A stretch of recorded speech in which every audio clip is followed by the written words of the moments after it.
عابد بٹی کی رپورٹ سے مسافر خانہ پیر سید نور محمد شاہ کا سالانہ عرس مبارک اختتام پذیر۔ عرس میں مریدین عقیدت مندوں کی کثیر تعداد میں شرکت۔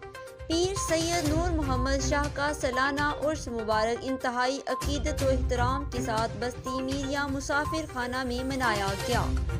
اس موقع پر کراچی کے امیر رکن اسمبلی علامہ مفتی محمد قاسم فخروی نے خصوصی خطاب کیا۔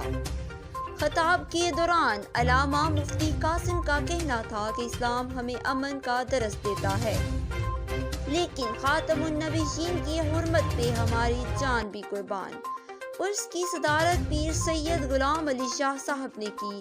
مہمان خصوصی میں پیر سید عطا اللہ شاہ سرپرست اعلیٰ ضلع ملتان افضال چودھری، امیر ضلع بہاولپور سید محمد اکمل شاہ، سید شکوت شاہ، اختر عباسی، آصف سرمد، ملک مجاہد اکرم، عابد عباسی تھے۔ اس کے علاوہ مریدین عقیدت مندوں اور اہل علاقہ کی کثیر تعداد نے شرکت کی۔ آخر میں پیر سید عاطف علی شاہ صاحب نے ملک سلامتی کے لیے خصوصی دعائیں کرائی۔